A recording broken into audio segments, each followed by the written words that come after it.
Derek Thorne thought he was the smartest man in the room.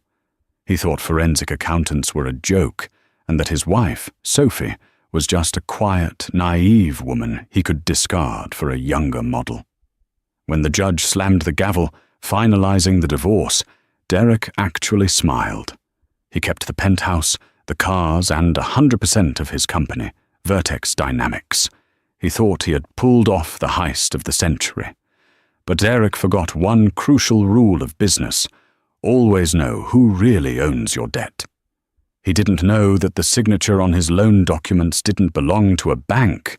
It belonged to his ex-father-in-law, and the old man was just waiting for the ink to dry before he destroyed him.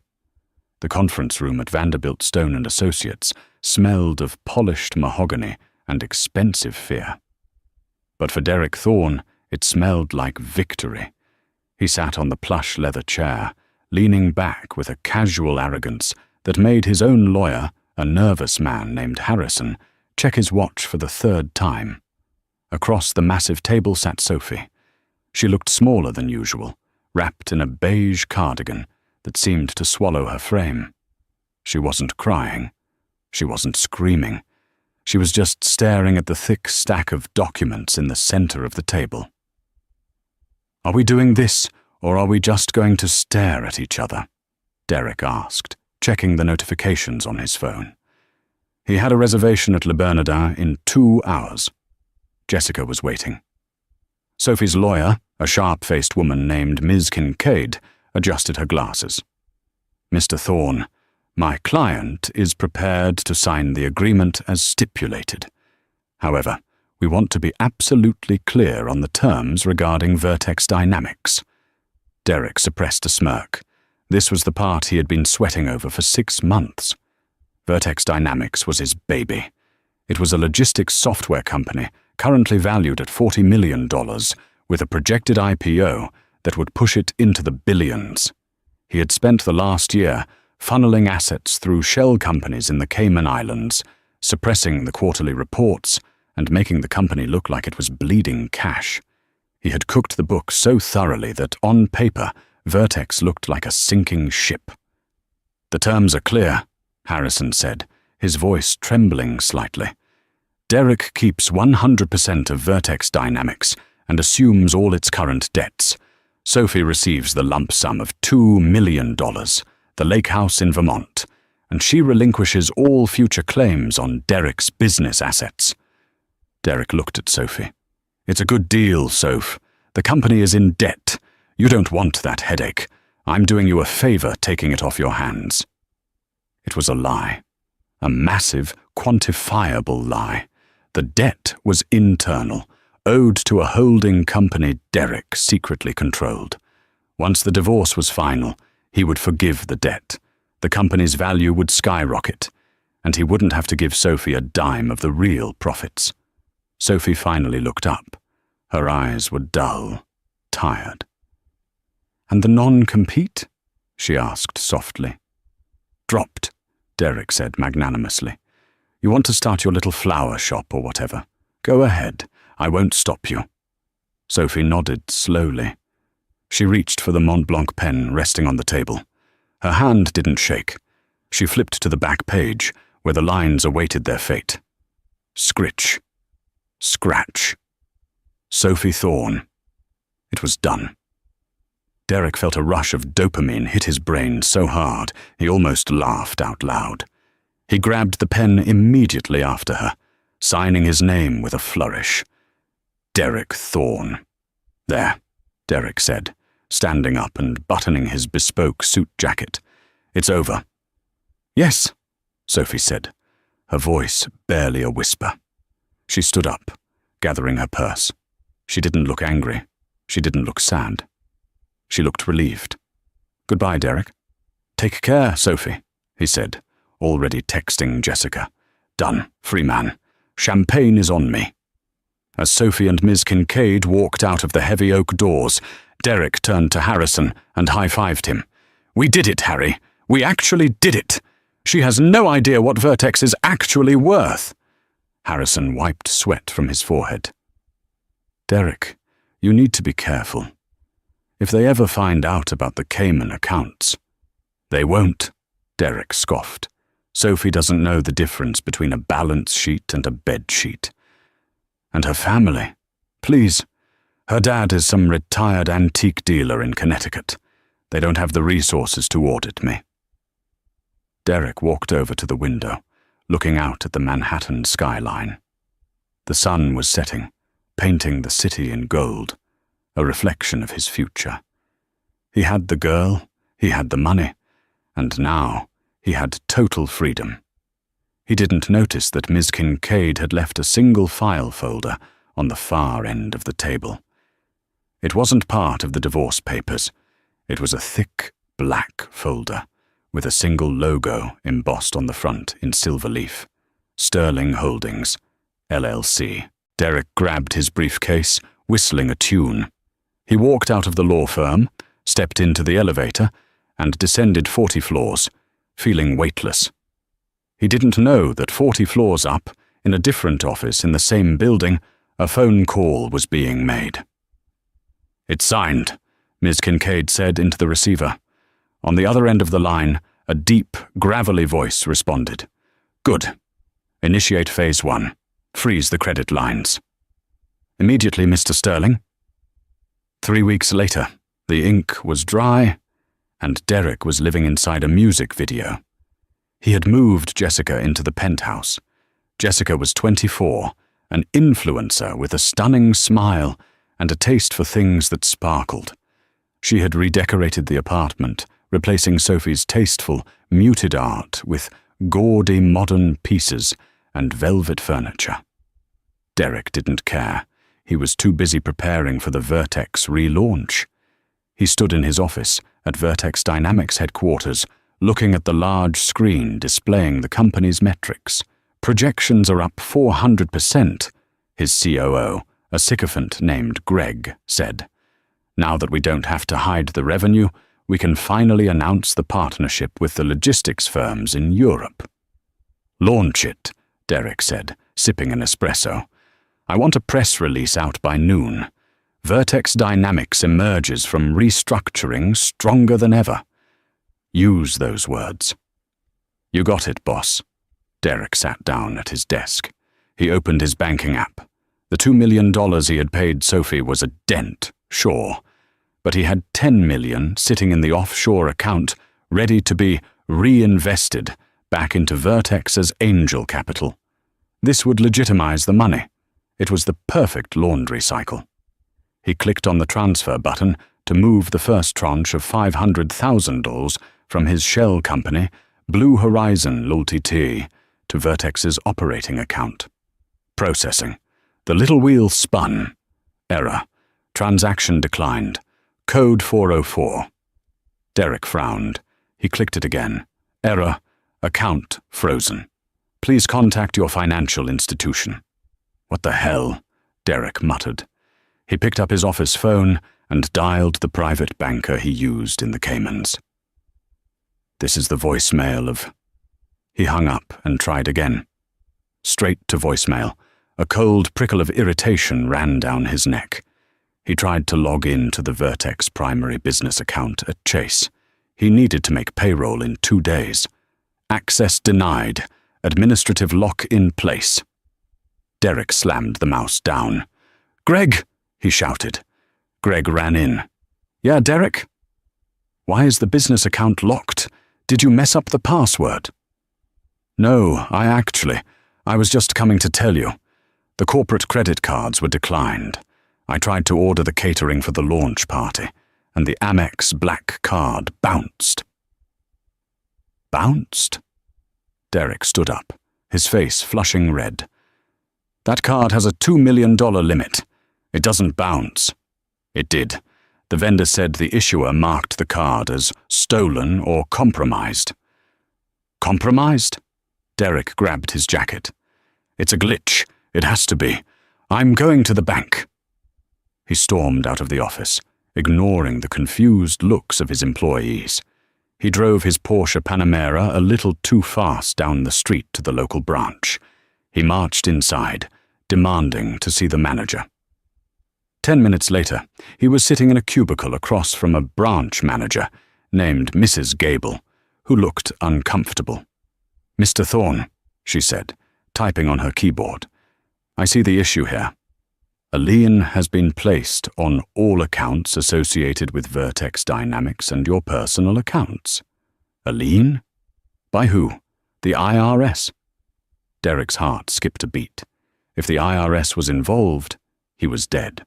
"No, sir, not the government." Mrs. Gable turned the screen slightly.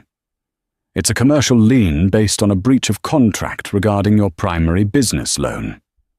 "My business loan?" Derek laughed nervously. "I don't have a business loan. Vertex is self-funded. We have zero debt. That was the whole point of the divorce settlement." "According to this," Mrs. Gable said, adjusting her glasses, "Vertex Dynamics has a standing credit facility of $15 million secured against the intellectual property of the software. The note was called in this morning." "Called in? Who holds the note?" Mrs. Gable squinted at the screen. "It was sold 3 weeks ago. The previous holder, Silicon Valley Bank, sold the debt package to a private equity firm called Sterling Holdings." Derek froze. The name sounded familiar, but he couldn't place it. "I don't know a Sterling Holdings, and I certainly didn't authorize a $15 million loan against the IP." Then a memory flashed. 4 years ago, in the early days of Vertex, he needed cash fast to buy servers. Sophie had said, "My dad knows some people in finance. Maybe he can help?" Derek had laughed at her. "Your dad sells antique clocks, Sophie. I need millions, not pocket change." But a week later, a contract had arrived from a generic lender. The terms were amazing. Too good to be true. Derek had signed it without reading the fine print because he was desperate. He had assumed it was just some venture capital fund. "Sterling," Derek whispered. He pulled out his phone and frantically Googled Sterling Holdings. The first result was a Bloomberg article from 2 years ago, "The Silent Titans, How the Sterling Family Controls Global Supply Chains." He scrolled down. Founder, Arthur Sterling. Arthur. Sophie's father's name was Arthur. Derek felt the blood drain from his face. He had met Arthur maybe 5 times in 10 years. The man was always wearing tweed, sitting in a dusty library in Connecticut, talking about 18th century horology. He looked like a grandfather who smelled of peppermint and old paper. Derek had treated him like an idiot. He had bragged about his car in front of him. He had checked his emails during Thanksgiving dinner. "Your dad is a nice guy, Soph, but man, is he boring," Derek had told her once. Derek looked up at Mrs. Gable. "How fast do I have to pay it back?" "When a note is called due to a change of control clause, which was triggered by your divorce, sir, the payment is usually due within 48 hours. If not paid, the lender has the right to seize the collateral." "The collateral?" Derek choked out. "The intellectual property," Mrs. Gable read. "The source code for Vertex." Derek stood up, his legs shaking. If he lost the source code, Vertex was just an empty office building with nice chairs. He had 48 hours to come up with $15 million. He walked out of the bank into the bright sunlight, but the world looked grey. He dialed Jessica. "Hey, baby," Jessica chirped. "I'm at Cartier. Which bracelet do you like better? The—" "Shut up," Derek snapped. "Listen to me. Don't buy anything. Put the cards away." "Excuse me. Don't talk to me like that, Derek. You promised—" "I said put the damn cards away," he screamed, causing a woman on the sidewalk to steer her stroller away from him. "We have a problem." He hung up and dialed the one number he swore he would never call again. Sophie. It rang 4 times. "Hello?" Her voice was calm, lighter than he had heard it in years. "Sophie," Derek said, trying to sound authoritative but failing. "I need to talk to your father." "Oh?" Sophie sounded genuinely surprised. "Why?" "Don't play dumb, Sophie. Sterling Holdings? That's your dad, isn't it? He just froze my accounts. He's trying to bankrupt me over some loan I signed 4 years ago." There was a pause. Then Sophie spoke, her voice devoid of the timidness he was used to. "He's not trying to bankrupt you, Derek. He's just calling in a debt. Isn't that just business? You always told me business isn't personal." "Sophie, he's asking for $15 million in 48 hours. I don't have that liquid." "Well," Sophie said, "maybe you should sell something. I hear the penthouse is nice this time of year." "Sophie, please, tell him to back off. If he takes the IP, Vertex is dead. This is my life's work." "Actually, Derek," Sophie said, and he could hear the smile in her voice, "that IP was built on the loan my father gave you. So technically, it's his life's work. You were just managing it." "Sophie." "I have to go, Derek. I have a date." "A date? With who?" "Someone who actually reads the contracts he signs. Goodbye." The line went dead. Derek stared at his phone. A date. It had been 3 weeks. He ran to his car. He wasn't going back to the office. He was driving to Connecticut.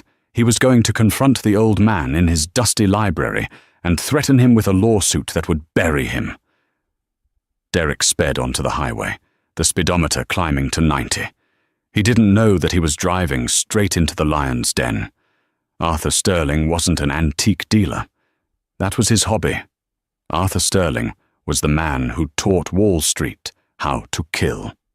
The drive to Connecticut usually took 2 hours. Derek made it in 80 minutes, his Porsche tearing through the quiet, leafy suburbs of Greenwich like a silver bullet. The adrenaline that had spiked in the bank was beginning to curdle into a cold, heavy dread in his stomach.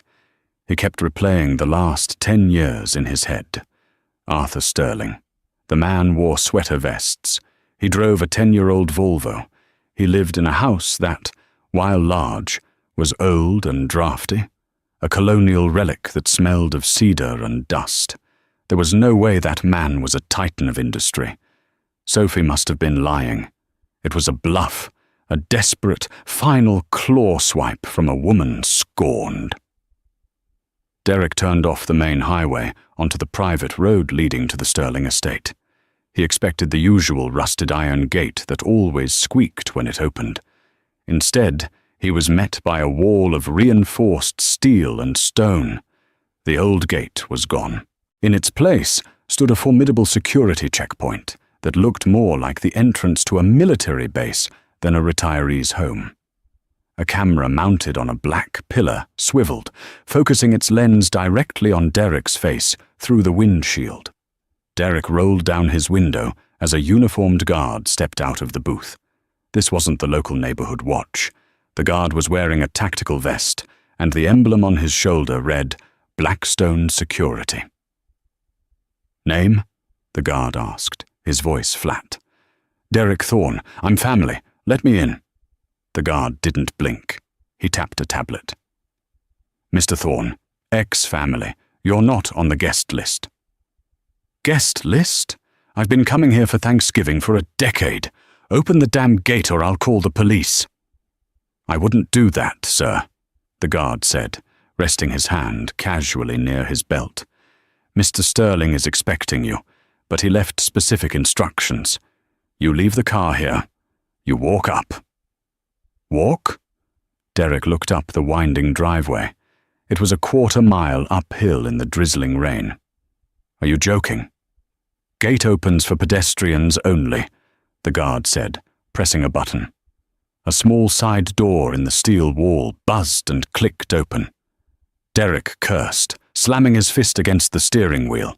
He grabbed his jacket, stepped out of his $100,000 car, and walked through the pedestrian door. The walk was humiliating. The rain had picked up, soaking his Italian loafers and plastering his hair to his forehead. By the time he reached the front porch of the main house, he was shivering and out of breath. He banged on the heavy oak door. It opened immediately. But it wasn't Sophie who answered. It was a butler Derek had never seen before, a tall man with a scar running down his cheek. "Library," the man said, stepping aside.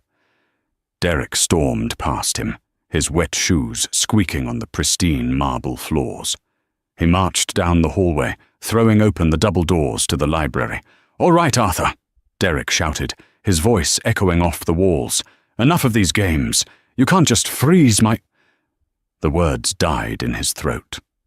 The library had changed. The dusty piles of National Geographic magazines were gone.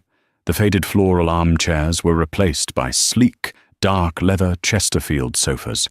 The lighting was low and amber, and at the far end of the room, sitting behind a desk that looked like it had been carved from the hull of a galleon, was Arthur Sterling.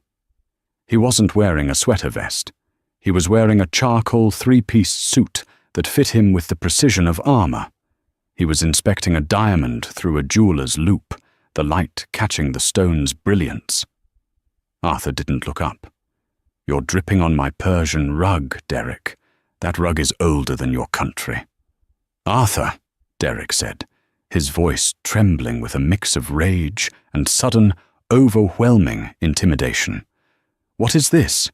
The bank said you own my debt. How is that possible?" Arthur set the diamond down. He removed the loop slowly, revealing eyes that were ice-cold and sharp, eyes Derek realized he had never truly looked at before. "Sit down," Arthur commanded. It wasn't a request. Derek sat on the edge of a leather chair. "You made a mistake, Derek," Arthur said, his voice a low rumble. "You mistook silence for ignorance. You mistook kindness for weakness." "I treated Sophie well," Derek lied. "We just grew apart. That happens. It's no reason to destroy my company." Arthur chuckled. It was a dry, humorless sound. He opened a drawer and pulled out a thick file. He tossed it across the desk. It landed with a heavy thud in front of Derek. "Open it." Derek reached out with a shaking hand and flipped the cover. The first photo was of him and Jessica on a yacht in Miami, dated 2 years ago. The next was a bank statement from the Cayman Islands showing a transfer of $200,000 labeled consulting fees. The next was a transcript of a text message Derek had sent to his COO. "Just hide the losses in the R&D budget. Sophie's dad is too senile to understand the financials anyway." Derek stared at the text message. He felt like he was going to vomit. "I've owned the debt on Vertex since day one," Arthur said, leaning back and tenting his fingers. "When you applied for that loan 4 years ago, the bank flagged it as high risk. You had no collateral, no revenue, just an idea. They were going to reject you." Arthur paused, letting the silence weigh down on Derek. "I called the bank chairman. We play golf on Tuesdays. I told him to approve the loan, and that Sterling Holdings would guarantee it. I bought the note immediately. I funded your dream, Derek, because I wanted to see if you were the man my daughter thought you were." "I made that company a success," Derek snapped, trying to regain some ground. "I built it." "You built a house of cards," Arthur corrected. "You siphoned profits. You cheated on your taxes. You cheated on my daughter. And you thought you were clever because you moved the money offshore." Arthur shook his head with mock pity. "Derek, who do you think owns the bank in the Caymans?" Derek's mouth fell open. "The Royal Bank of Georgetown," Arthur said softly. "It's a subsidiary of Sterling Global. I saw every penny you stole. I saw every bracelet you bought that whore you have living in my daughter's former home." "So what?" Derek stood up, desperate. "You going to blackmail me? I'll go to the press. I'll tell them you're using insider information." "Go ahead," a female voice said from the shadows of the room. Derek spun around. Sophie stepped out from the corner near the bookshelves. She looked stunning. The beige cardigan was gone. She was wearing a tailored black dress, her hair pulled back in a severe, elegant bun. She held a glass of red wine, looking relaxed and dangerous. "Sophie," Derek whispered. "Hello, Derek," she said, taking a sip of wine. "Did you tell him about the forensic audit, Daddy?" "I was getting to that," Arthur said. "Sophie, please," Derek pleaded, taking a step toward her. "He's ruining me. You know how hard I worked. Vertex is our future, well, my future. You can't let him do this." Sophie laughed. It was a bright, genuine laugh that chilled Derek to the bone. "You still don't get it, do you? I didn't sign the divorce papers because I gave up. I signed them because we needed you to legally sever ties with me so that when the SEC raids Vertex, I'm not liable for your fraud." "The SEC?" Derek's knees gave out. He grabbed the back of the chair for support. "They're executing a search warrant at your offices right now." Arthur checked his gold pocket watch. "They started about 10 minutes ago. My team sent over the evidence regarding the cooked books this morning." "You set me up," Derek hissed. "You waited until the divorce was final." "Of course," Arthur said, standing up. He towered over the desk. "If I had destroyed you while you were still married to Sophie, half of your debt would have been her debt. Half of your legal troubles would have been hers. I had to wait until you took everything. You wanted 100% of the company. You got it. You wanted 100% of the assets. You got them. And now you have 100% of the liability." Arthur walked around the desk and stood inches from Derek's face. "You have 48 hours to pay the $15 million, Derek. If you don't, I seize the IP, I seize the servers, I seize the brand. And since I know you don't have the cash because I froze your offshore accounts an hour ago, I suggest you start looking for a very good public defender." Derek looked from Arthur to Sophie. Sophie raised her glass in a mock toast. "Get out of my house," Arthur said quietly. Derek turned and ran. He didn't walk. He ran out of the library, down the hall, past the scarred butler, and out into the pouring rain. He scrambled down the driveway, slipping in the mud, ruining his suit, until he reached his car. He fumbled with his keys, his hands shaking so violently he dropped them twice. He finally got inside the Porsche and locked the doors, gasping for air. He was trapped. The mouse hadn't just been caught. The trap had snapped his spine. The drive back to Manhattan was a blur of terror. Derek didn't speed this time. He drove 10 miles under the limit, paralyzed by the thought that a police cruiser might pull him over at any second. Every siren he heard made him flinch. He needed a plan. He needed liquidity. Think, Derek, think. He had art. The penthouse was full of it. He had the cars. He had the watch collection. If he could liquidate the assets quickly, casually, maybe he could scrape together enough cash to flee. Not to pay Arthur. That was impossible. But to get a plane ticket to a non-extradition country before the feds formally charged him. Brazil. He could go to Brazil. He pulled up to his building, the Obsidian Tower, a gleaming spike of glass in the center of the city. He tossed the keys to the valet, ignoring the man's concerned look at Derek's mud-stained suit. "Keep it close," Derek muttered. "I'm leaving again soon." He took the elevator up to the penthouse. He needed the cash stash. He kept $50,000 in a safe behind the painting in the master bedroom. It was his go-bag money. He burst into the apartment. "Jessica," he yelled, "pack a bag. We're leaving." Silence greeted him. The apartment was eerily quiet. The lights were all on, blazing at full brightness. "Jessica!" Derek ran into the living room. It was trashed. Not destroyed, but empty. The expensive sculptures were gone. The abstract painting over the fireplace, a Basquiat print worth 20 grand, was missing. He sprinted to the bedroom. The closet doors were wide open. Jessica's clothes were gone. All of them. Her shoes, her bags, her furs, and the safe. The painting that hid the wall safe had been ripped down and thrown on the bed. The safe door was wide open. "No," Derek whispered. He fell to his knees in front of the safe. Empty. The 50 grand was gone. His emergency passports were gone. Even his grandmother's vintage ring, which he had promised to give to his future daughter, was gone. On the nightstand, there was a note written in lipstick on the back of a coaster. "Derek, my card got declined at Starbucks." I checked the news. "Vertex Dynamics under investigation for massive fraud." "You're broke, babe, and I don't do broke. I took what you owed me for the last 3 weeks of my time. Don't look for me." JPS. "Your friend," Greg called. "He's talking to the FBI." Derek stared at the note. Greg, his loyal COO, the man who helped him cook the books. Greg was singing.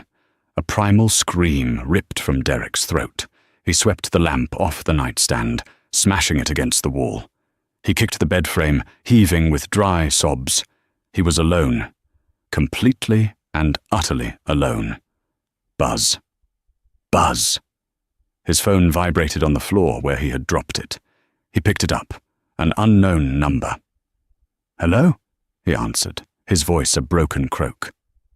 Derek Thorne. A sharp, professional voice. "Who is this?" "This is Special Agent Miller with the FBI, Financial Crimes Division. We're currently at your offices, but we were told you might be at your residence. We'd like to ask you a few questions regarding Vertex Dynamics and Blue Horizon Limited." Derek hung up. He threw the phone across the room. It cracked against the far wall. He couldn't stay here. They were coming. He grabbed a duffel bag from under the bed. One Jessica had missed. He threw in some random clothes. He checked his wallet. He had $400 in cash and a few credit cards that were likely useless. He ran to the elevator. He couldn't take the Porsche. They would be looking for it. He had to disappear into the city. He exited the building through the service entrance in the back, stepping into the alleyway. The rain was still falling, washing away the grime of the city, but doing nothing for the grime on his soul. He walked for blocks, head down, hood up. He needed help. But who? His lawyer, Harrison, wouldn't answer. His business partners were likely scrubbing their emails. Then he remembered Victor Grant. Victor was a hard money lender, a shark who operated out of a back room in a cigar club in Chelsea. He charged 40% interest, but he didn't ask questions, and he dealt in cash. If Derek could borrow enough to get out of the country, he could figure the rest out later. Derek hailed a cab, paying with his dwindling cash. Chelsea, 23rd and 8th. The club was smoky and dark. Derek talked his way past the bouncer, using Victor's name. He found Victor in the back, playing poker with 3 men who looked like they broke kneecaps for a living. "Victor," Derek said, approaching the table. Victor Grant looked up.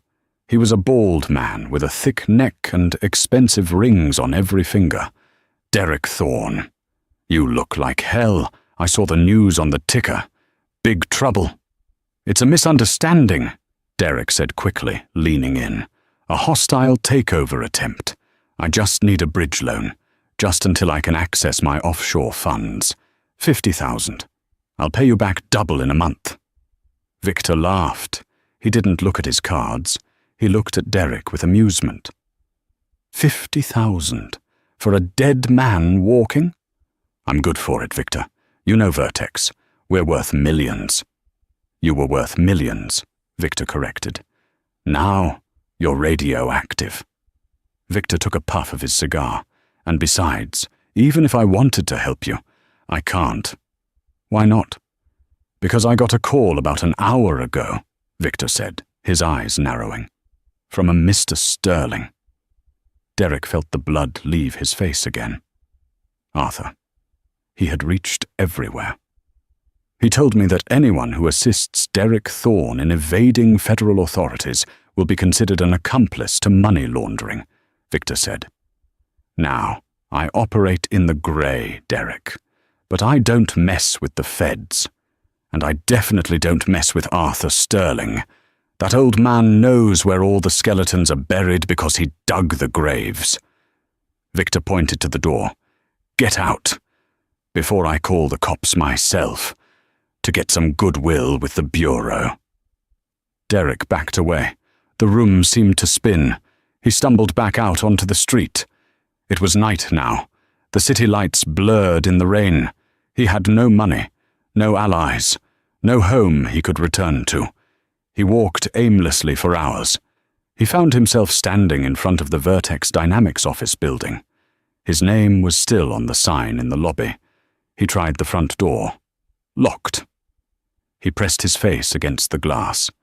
Inside, he could see men in windbreakers with FBI printed on the back, carrying boxes out of the elevators. They were carting away his life, his computers, his files, and standing there, directing them, was a man in a familiar suit. Harrison, his own lawyer. Harrison was pointing at a stack of hard drives, nodding to an agent. He was cooperating. He was selling Derek out to save his own skin. Derek slumped against the cold glass of the building, sliding down until he hit the pavement. He sat there in the rain, hugging his knees. He remembered the smile he had on his face when he signed the divorce papers. He remembered the feeling of total victory. "I'm doing you a favor, Soph," he had said. He closed his eyes. The realization hit him harder than the loss of the money. Sophie had known. She had sat there, quiet and meek, watching him sign his own death warrant. She had let him think he was the winner while she held the remote control to the detonator. He wasn't the smartest man in the room. He was just the prey, and the hunt was over. Derek Thorne, the man who had been featured in Forbes 30 to Under 30 just 2 years prior, spent the night huddled in the doorway of a dry cleaner's on 39th Street. He didn't sleep. Every time he closed his eyes, he saw Arthur Sterling's face, calm, cold, and utterly devoid of mercy. He saw the diamond in Arthur's hand, refracting the light, a metaphor for how easily the old man had dissected Derek's life. When dawn broke, the city woke up with a grumbling roar. Garbage trucks, delivery vans, the endless stream of commuters.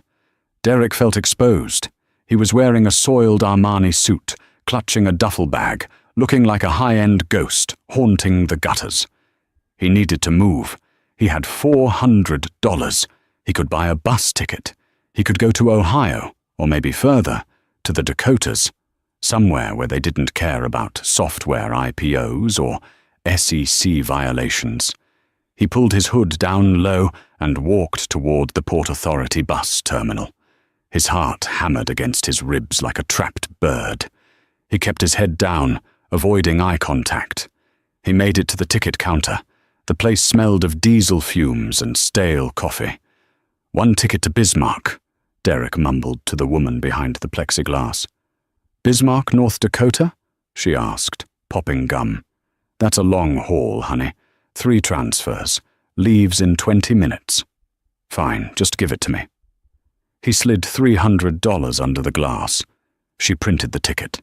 It made a rasping sound. "Zisht." "Zisht." Derek reached for it. "Derek Thorne?" The voice came from behind him.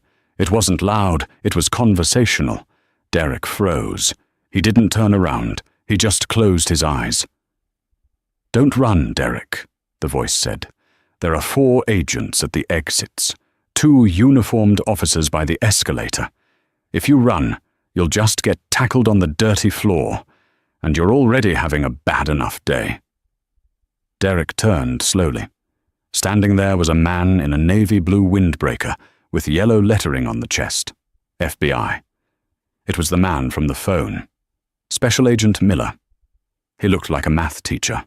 Balding, glasses, a slightly bored expression. "How?" Derek whispered. Miller pointed to the ceiling. "Facial recognition cameras, Mr. Thorne. You walked right through the main concourse of one of the most surveilled buildings in New York City. You might know software, but you clearly don't know surveillance. 2 other agents moved in, flanking Derek. They didn't draw weapons. They didn't need to. Derek looked defeated. "Turn around, please," Miller said. Derek turned. He felt the cold steel of the handcuffs click onto his wrists. The sound was deafening in his own ears.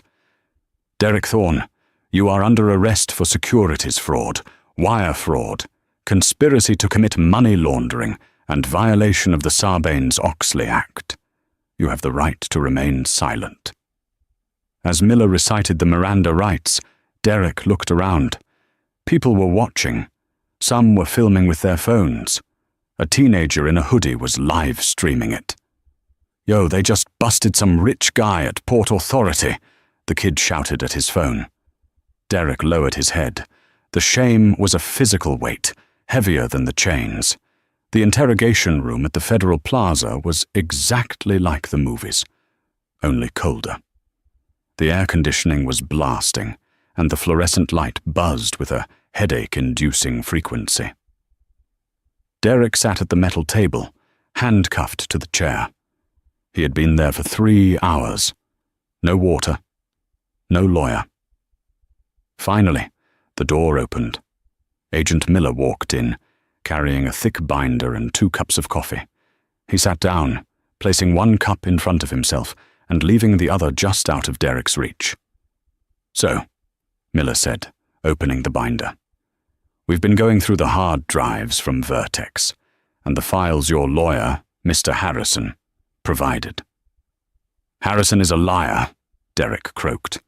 "He set me up." "Harrison is scared," Miller corrected. "He's trying to save his license. But honestly, Derek, he didn't give us the smoking gun. We already had it." Miller slid a document across the table. "Recognize this?" It was an email from Derek to his private email account. Subject: The Cayman Loop. "Once we get the loan from Sterling Holdings, divert 30% to Blue Horizon. We'll classify it as server maintenance to avoid the audit triggers. The old man won't check." Derek stared at the paper. "I never sent that." "Metadata says you did," Miller said. "Sent 4 years ago, just after you signed the loan agreement." "But wait," Derek looked up, his mind racing. "Arthur Sterling controls the bank in the Caymans.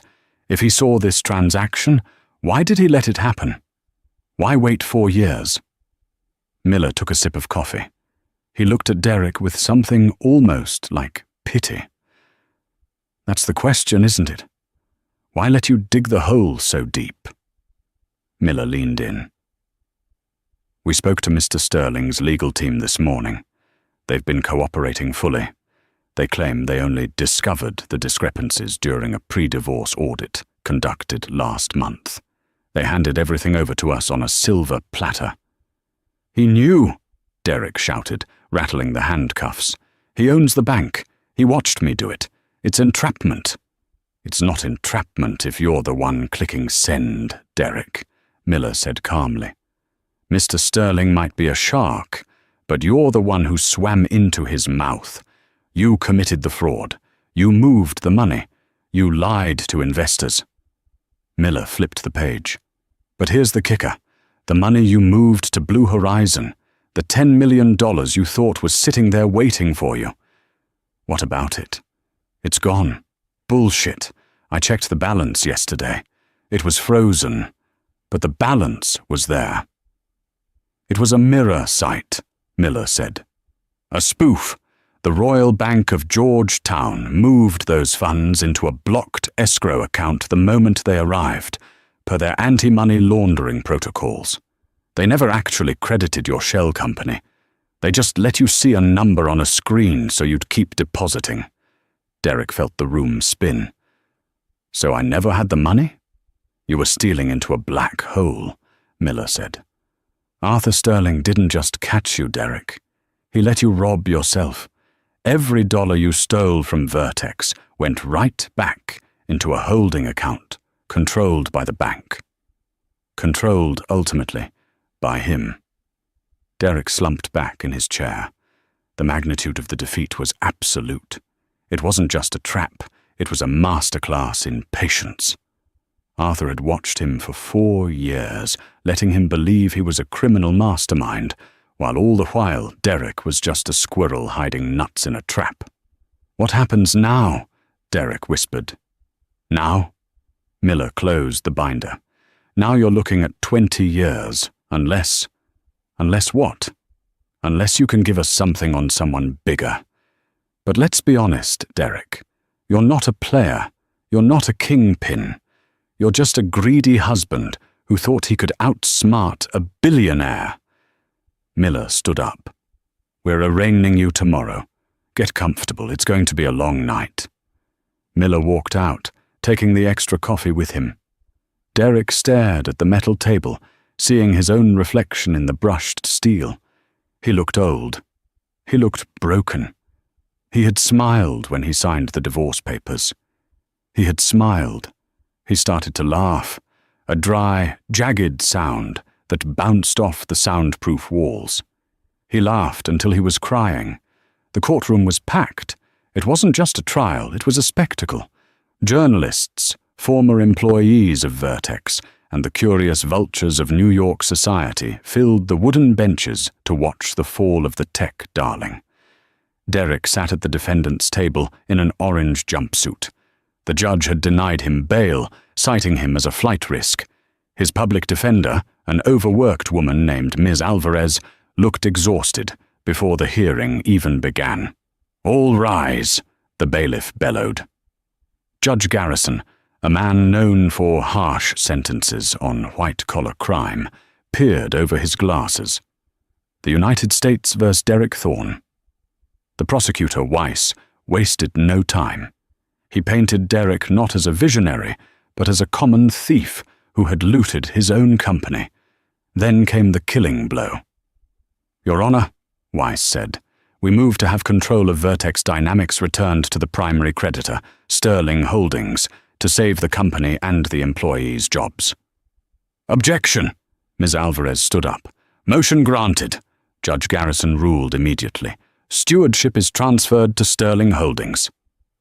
Derek's head snapped up. That was it. Arthur hadn't just destroyed him, he had legally stolen his company back. Derek scanned the front row. There they were, Arthur and Sophie. They looked like royalty. Arthur in a crisp navy suit, Sophie in a modest cream dress. She didn't look like a victim. She looked healthy, vibrant. As the hearing ended and bailiffs moved to haul him away, Derek snapped. He lunged toward the railing. "Sophie!" he screamed. The room went silent. Sophie turned. She didn't look scared. She walked slowly toward the railing, Arthur standing like a sentinel behind her. "Why?"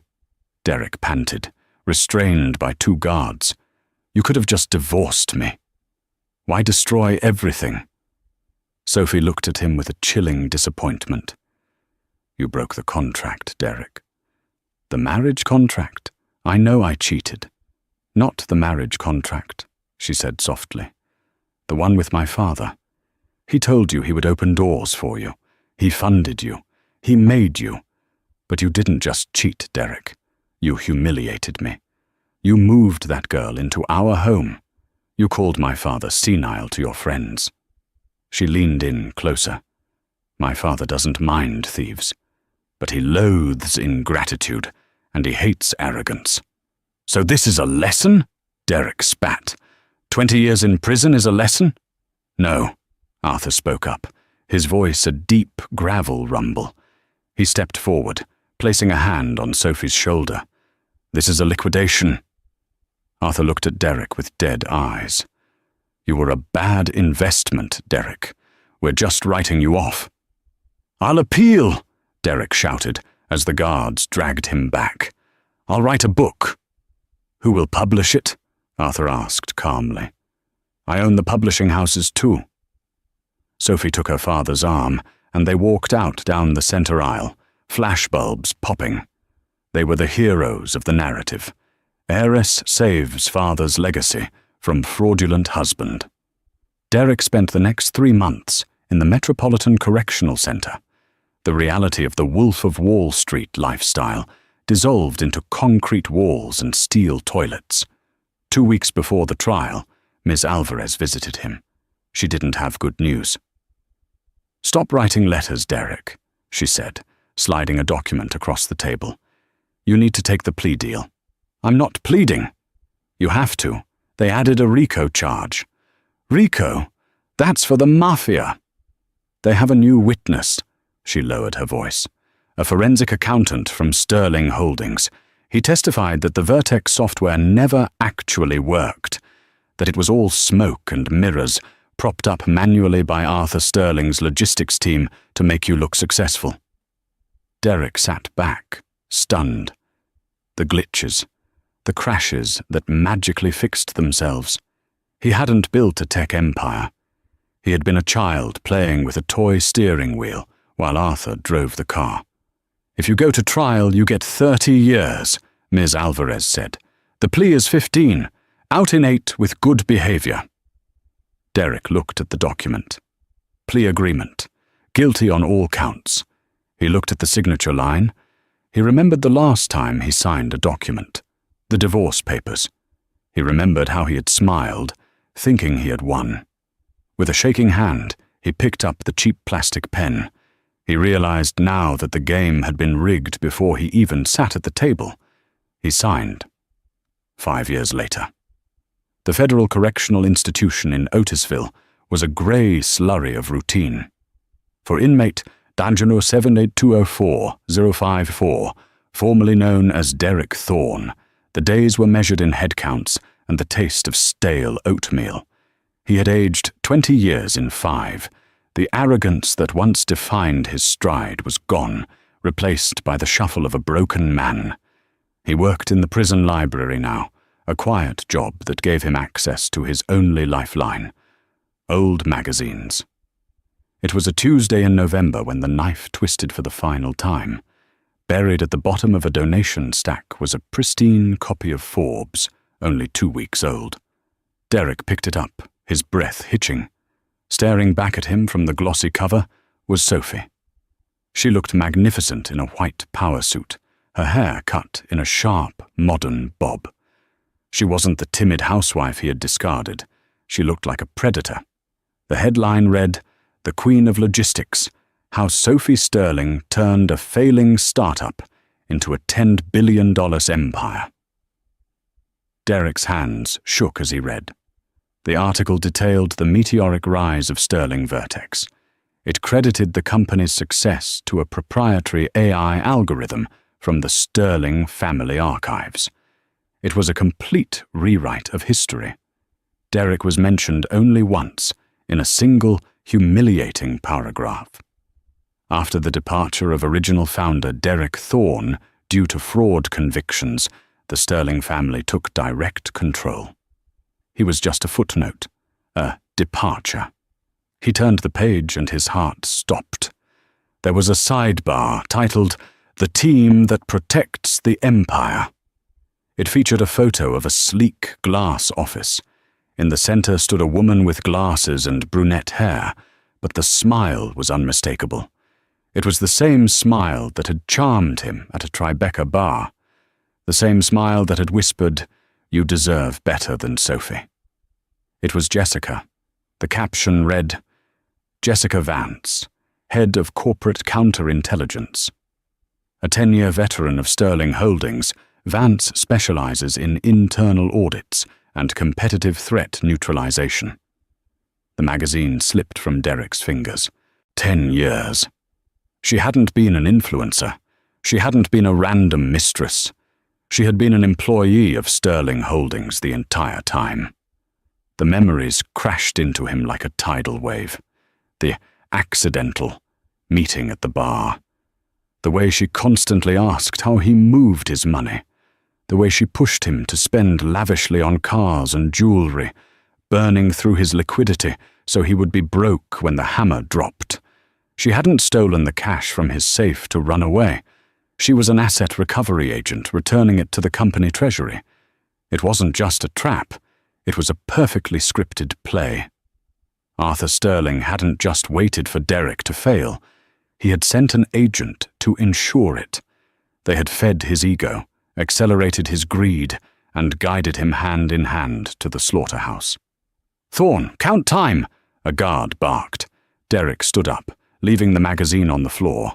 He looked at the photo one last time. Sophie and Jessica, the Queen and her knight. They were winners. He walked back to his cell, the realization settling into his bones. He lay on his bunk, staring at the concrete ceiling. He thought about the smile he had on his face the day he signed the divorce papers.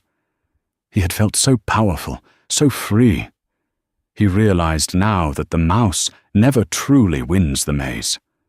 The mouse only runs where the scientist allows it to. Derek closed his eyes. He had lost everything. But worse than that, he realized he never really had it to begin with. The money, the status, the freedom, it was all on loan from Arthur Sterling. And the bill had been paid in full.